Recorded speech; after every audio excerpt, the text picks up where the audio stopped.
Hey, what's up, everybody? Gonna do a classic rock reaction, man. This is a complimentary quad, and it's featuring the music of Little Feat. And what we're doing here is we're continuing kind of like a little trek into some of their works. But first off, I want to give a shout out and a thanks very much to Jeff. Jeff, thank you, man. Thank you for my Little Feat intro and education, ongoing education. Jeff says, glad you're enjoying this journey into Little Feat. This is the second quad from the album Waiting for Columbus, tracks 5 through 8. All right, man. So we're going to start with Old Folks Boogie, followed by Time Loves a Hero, followed by Day or Night, and then Mercenary Territory. All right, man. So let's hit this off, starting with Old Folks Boogie.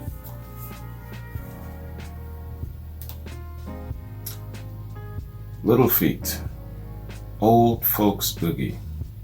Let's get it.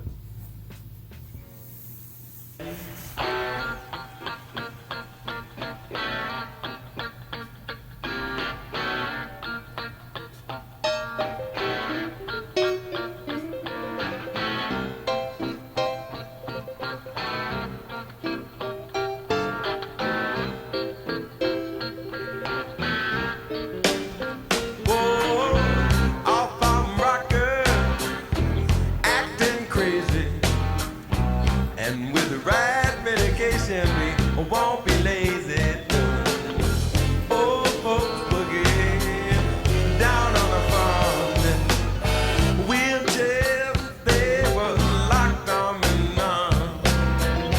Paired on pacemakers with matching lungs. It was just one more chance to spend one more yarn. And you know that you know a promise that nobody can fill. Old folks boogie, boogie we will. 'Cause to us that thought's as good as a thrill. Back at the home, no time is your own. Facilities there, well, they're all out on loan. A bank foreclosed and your bankruptcy shows and your credit creep turn all time low. so you know that you're over the hill. When your mind makes a promise that your body can feel.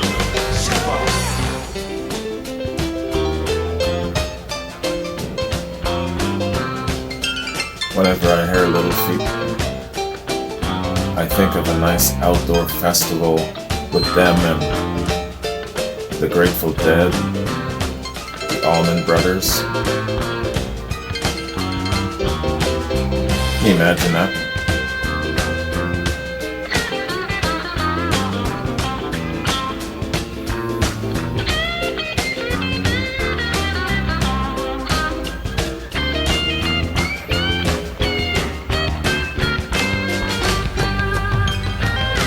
Try and get a ride from your atrophy muscle and the nerves in your thigh just quivers and fizzles, so you know that you're over the hill.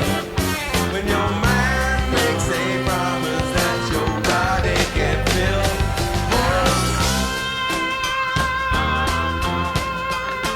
What was that line in Top Gun?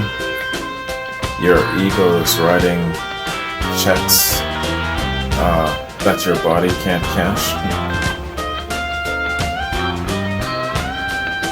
I wonder if they got that saying from this.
crowd would love that. Yeah, and their sound is really nice.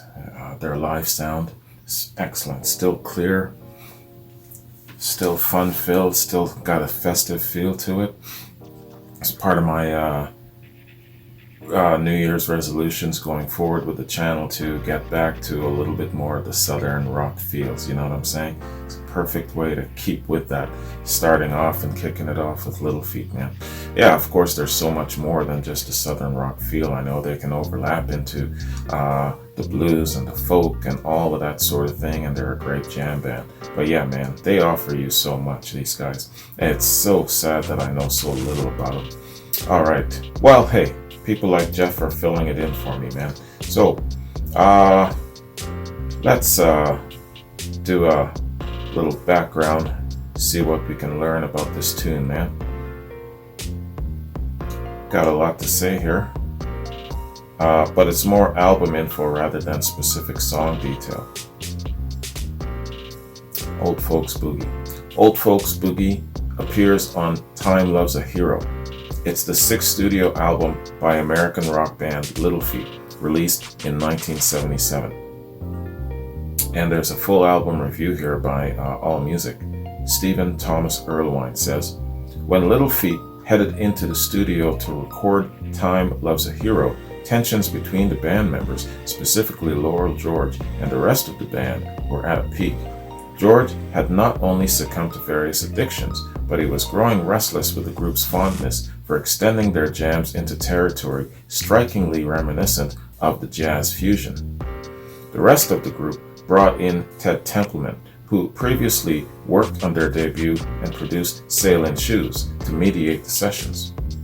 George wasn't thrilled with that, but that's probably not the only reason why his presence isn't large on this release. All signs point to his frustration with the band, and he wasn't in great health, so he just didn't contribute to the record. He wrote one song, the pleasant but comparatively faceless Rocket in My Pocket, and collaborated with Paul Barrere on Keeping Up with the Joneses. Barrere was responsible for the only bright moments on the album, the ingratiatingly silly Old Folks Boogie, and, along with Bill Payne and Ken Gradney, the funky sing-along title track. Elsewhere, Barrere and Payne come up dry, turning out generic pieces that are well played but not as memorable as comparable Boogie Brothers cuts from the same time.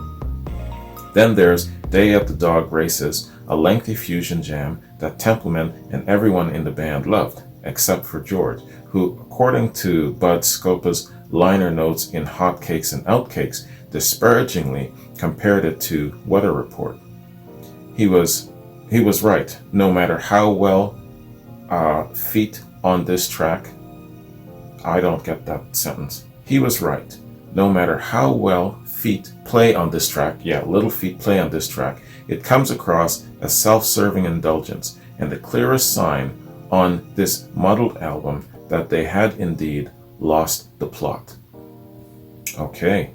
Wow. Okay, so that is AllMusic Review by Stephen Thomas Erlewine, indicating and showcasing a little bit of turbulence along the way. Well, of course, every single band has that, you know. Sometimes it's due to personnel issues being their vices, it's creative differences, it's all of these, but of course all of those things kind of overlap and affect the mass whole, you know, understandably. And then, you know, you've got all of these different dynamics wanting to go in different directions with the sound, bringing in people.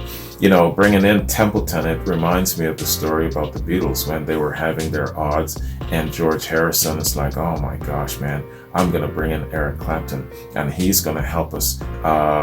His presence is going to kind of quell the fire and he's going to help us kick out the last song that we need for the album, that being While My Guitar Gently Weeps. So you see these patterns, you know, in these different bands and you kind of like, yeah, it gives you a deeper look into the dynamics of being in a band, being on the road, all of these different challenges that they have. You know, it's a really good deep look into things. So yeah, man, even though it isn't the greatest review of the album, at least it's still real, and it's still giving you a good indication of what it's like to be these guys and to face the challenges they face.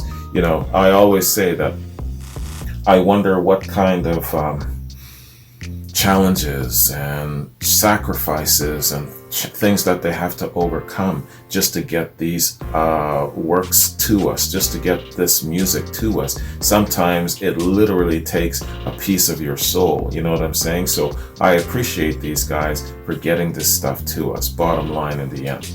So let's hit this up, man. Let's get to our second track, and that being Time Loves a Hero. Okay, yeah, this second track, it also appears on the album of the same name, just like the previous song, Old Folks Boogie. So, okay, we'll just hit that up, and then we'll go straight to our third track. First, Time Loves a Hero.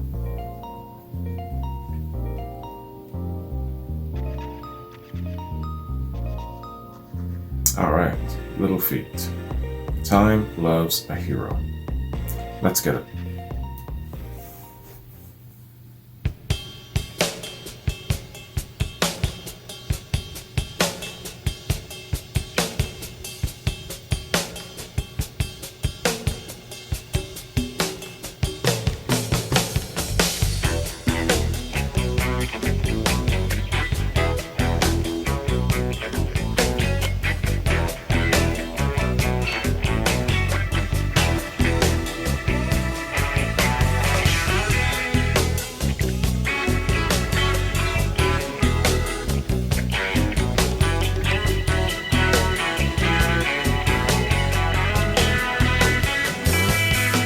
Well, they say time loves a hero, but only time will tell if he's real.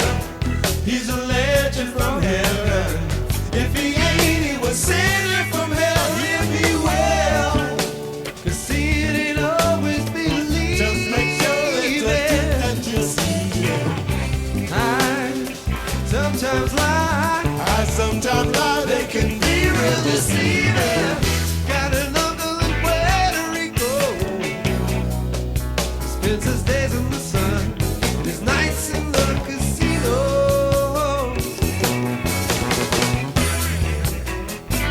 He left the States many years ago. Took a fishing boat to Puerto Rico. Now my aunt, she is sad and lonely. She'll never know that you drove him away. As a coward, I admire his courageous ways.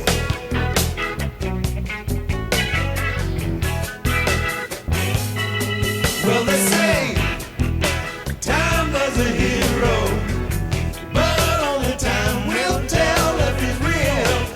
He's a legend from heaven. If he ain't, he's a mouthpiece from hell.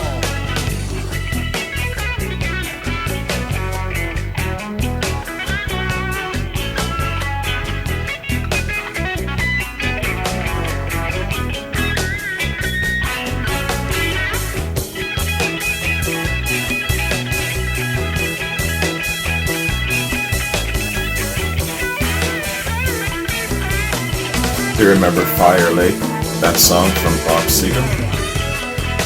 This bit that he's singing about his uncle reminds me of that song Fire Lake. Similar stories.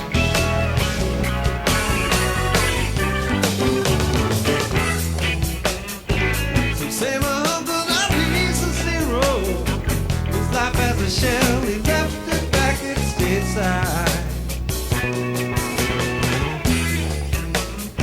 I say he's doing well without his shell. Bumming around the beaches of Puerto Rico. The beauty of the sunrise and sunset. To his friends he wished he could tell. They're at home still running for bail. Better someone in this blue collar hell. But they say time was a hero.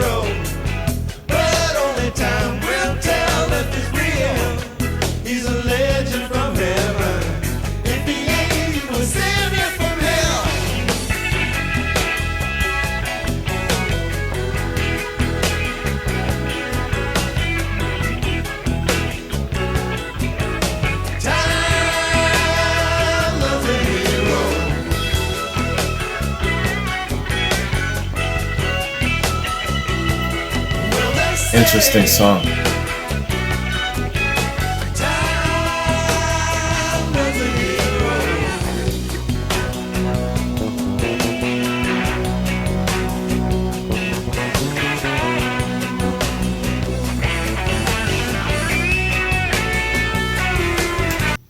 Oh, that was a sudden drop. I'm guessing that it immediately goes to another song, perhaps. Good song. Time Loves a Hero. Yeah, this studio cut's only 4 minutes. I'm betting you that the live version is probably 2 or 3 times that. Great song, though. Very interesting thoughts. It's almost a challenge and a call to action. Hey, time is short. Don't be spending your days on this earth living a lie. You know, get on with the real you or something like that. Time Loves a Hero. All right, man.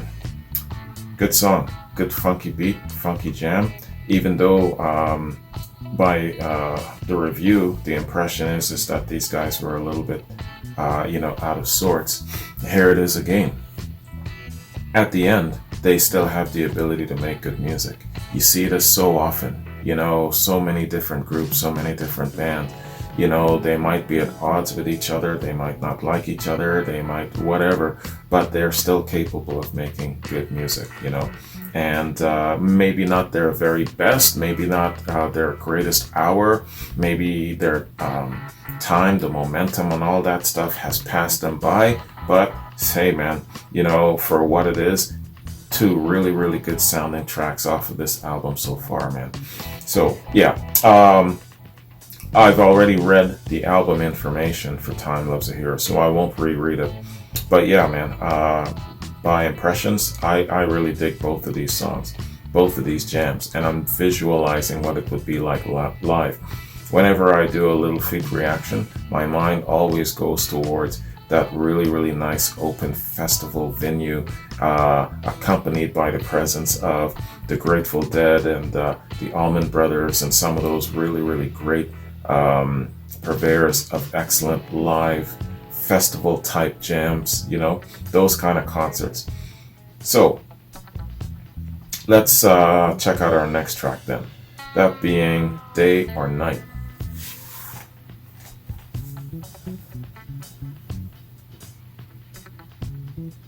All right, Little Feat, Day or Night. Let's get it. Oh.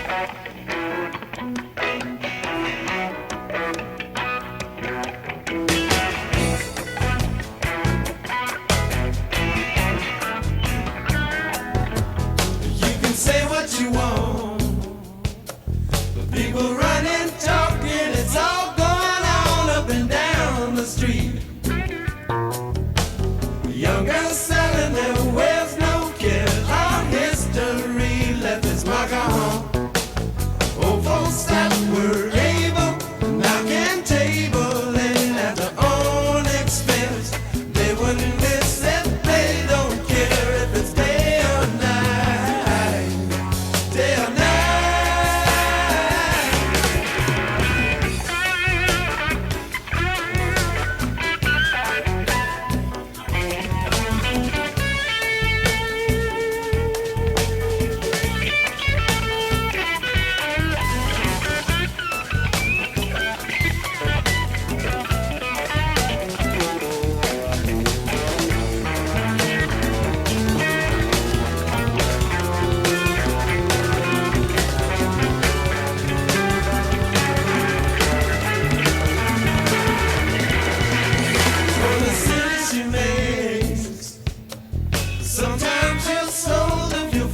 great live sound. So you do what you want and pretend again that it's time to roll, 'cause you can't go home. Maybe you'll find a way someday, but while you're at it you'll have some fun. And through tears and laughter, you know it's nothing. Hey, till you find someone you wouldn't guess that you don't care, 'cause day or night, day or night.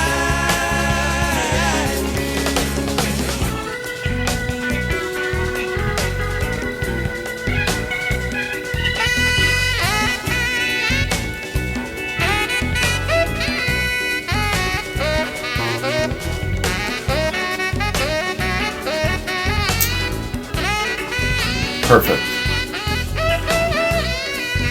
You bring the sexy sax up in the mix.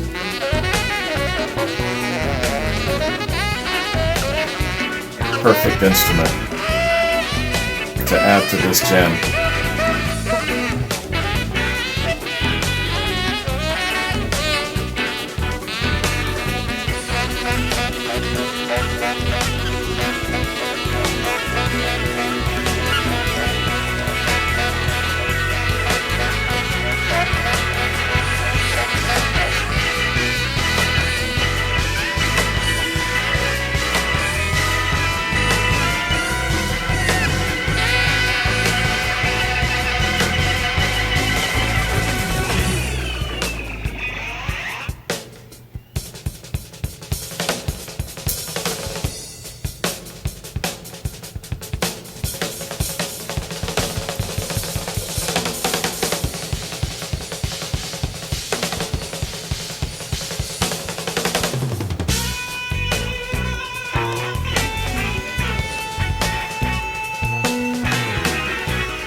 You know, the crowd was dancing to this, enjoying themselves. Great sound, good rhythm, good harmony. It's got a nice groove to it, good jam. And again, another song that could be extended.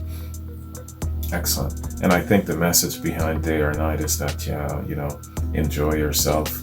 And I think that it's kind of like, okay, you know, be carefree for a while until you have to take life seriously, something like that. But there's a time for everything. And right now it's a time for you to enjoy yourself, right? Be a little carefree and wanton for a while. Yeah, great sound, man. Great sounding live band. You know, that's the thing. From the studio to the live sound, it seems like it's almost a seamless transition. And I really like that, you know. And when they're in front of an audience, I imagine that they're extending it a little bit. Maybe they're infusing it and they're segueing here and there, that sort of thing. But yeah, man, the sound is just as crisp. Vocals are just as crisp. Musicianship is just as tight. Yeah, they got it going on, these guys, man. Really, really good.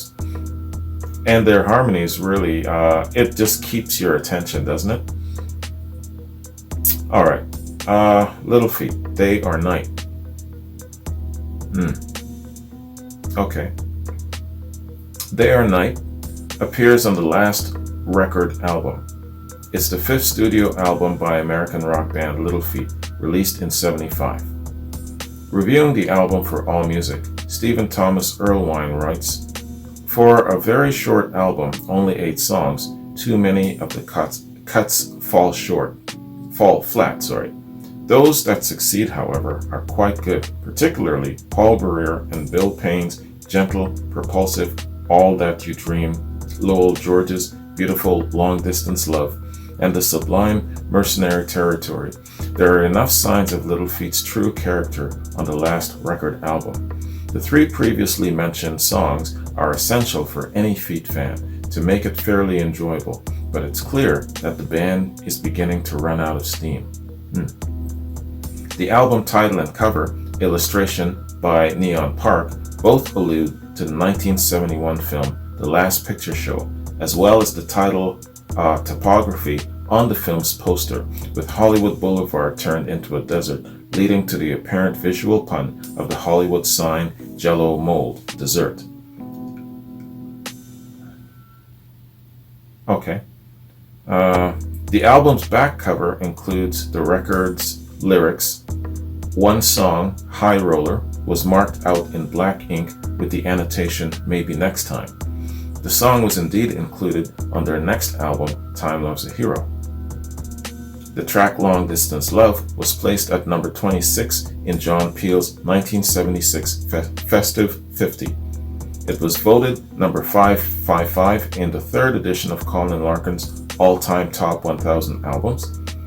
Writing for The Guardian in 2010, after the death of Richie Hayward, Adam Sweeting commented, The last record album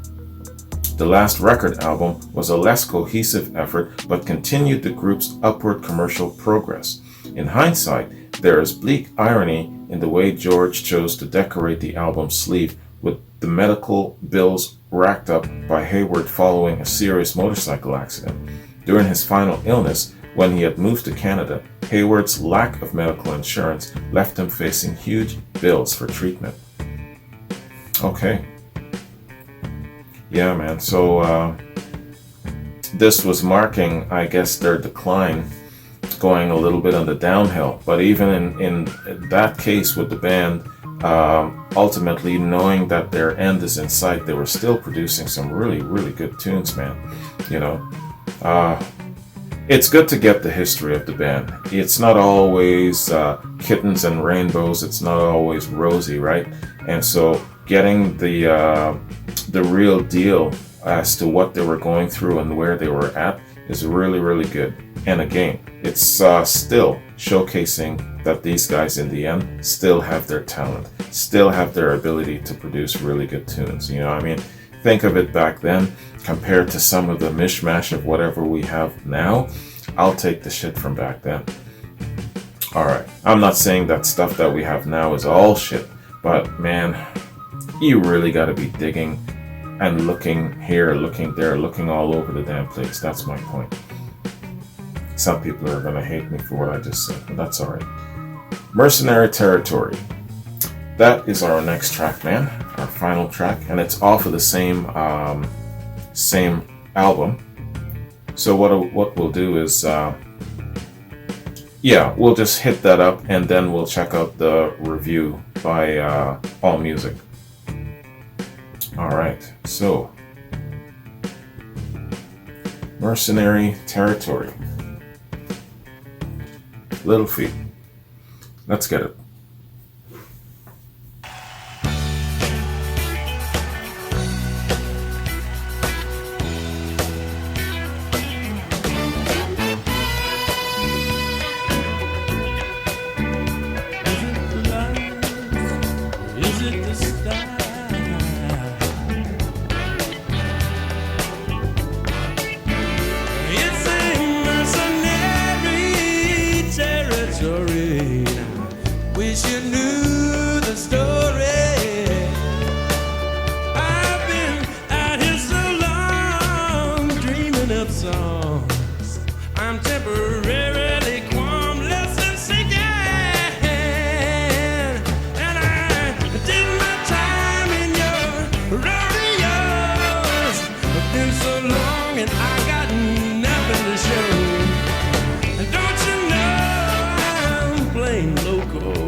Is it the sky or the days and the nights, the I'm sorry and the fights?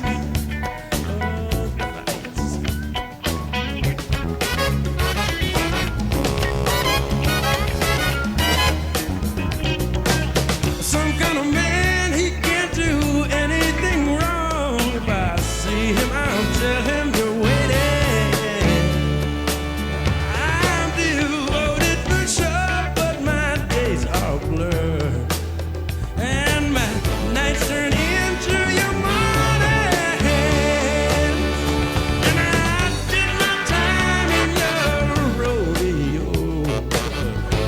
that I am, I'll do it all over again.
They really know where to place that sax.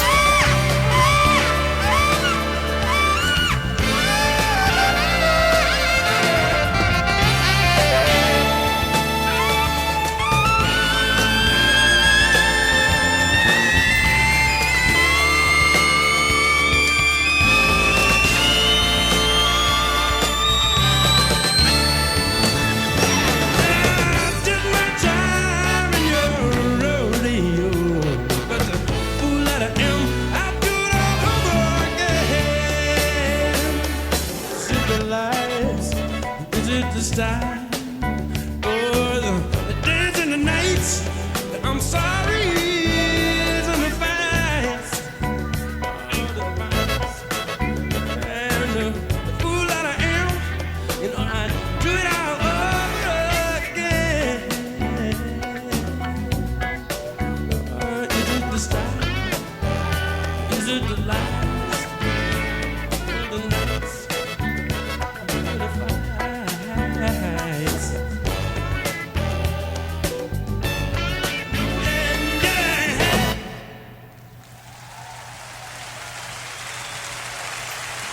Nice.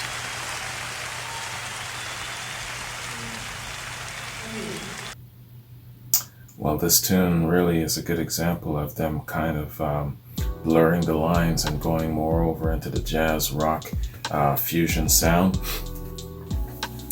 Probably to the disapproval of Louisville George, but all the same, they still have a really, really good sound, good jam, great live sound. Hey man, you know, it's still an element of success. Yeah, I know sometimes it's hard and you lose your way sometimes with the sound, but at the least you are still very successful and you still turn out a good quality song regardless. I often wonder how it was for certain acts to kind of change their sound, the sacrifice they had to make for that. Here's a good example. Fleetwood Mac.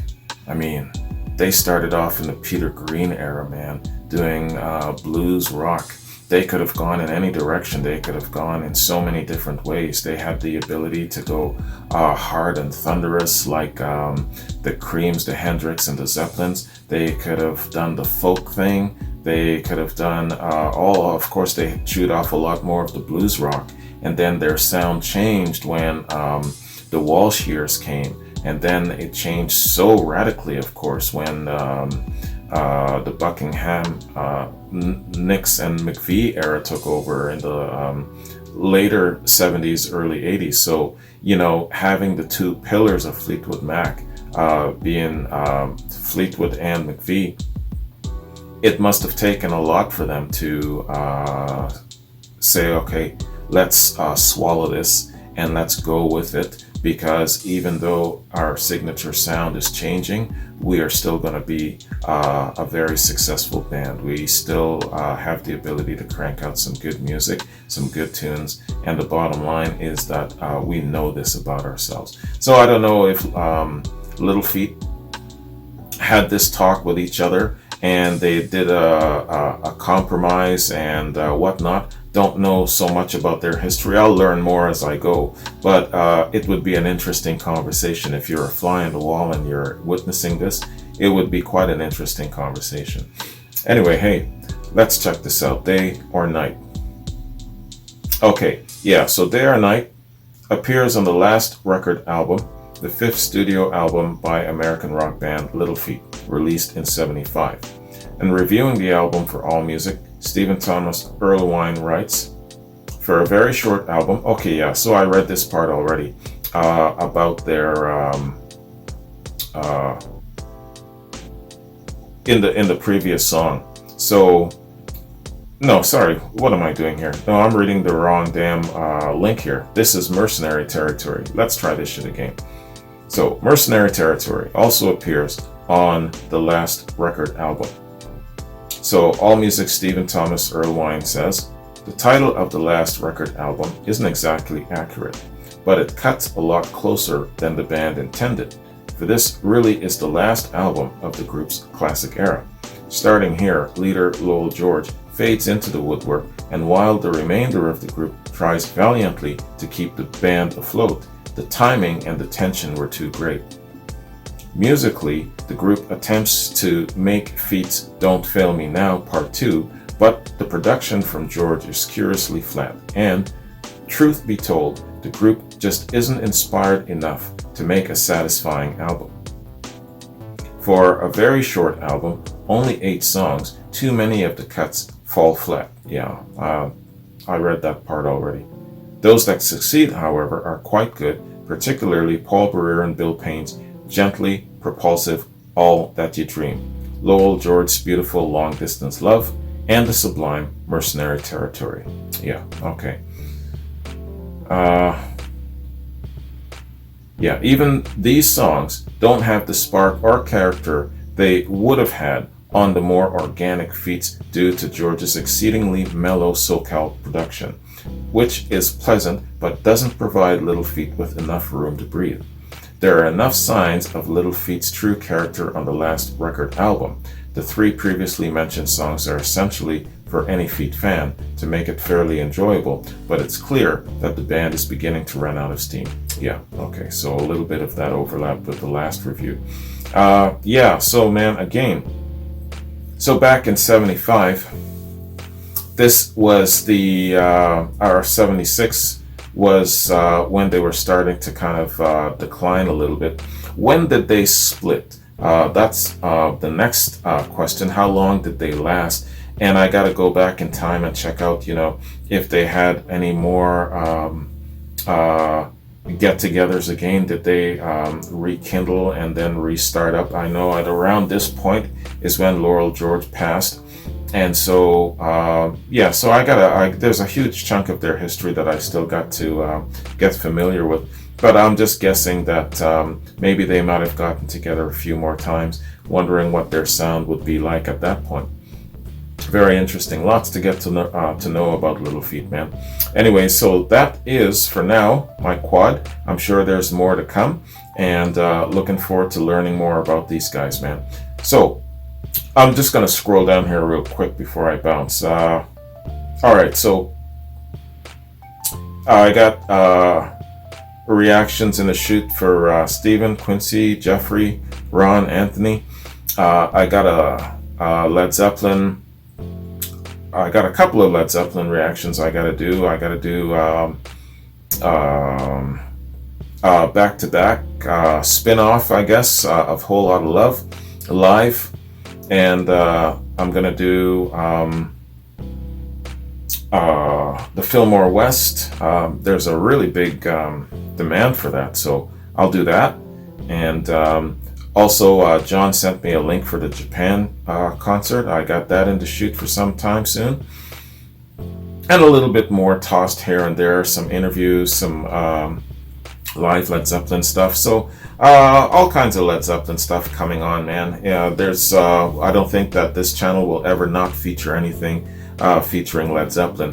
And then I'm looking at getting into more of the Southern rock and definitely a little bit more of the progressive psychedelic rock stuff. So that's where I'm focused going into the new year with this channel. So we'll see how it goes, man. But that's my main focus, and where it takes us, I don't know, but I'm looking forward to wading into those areas.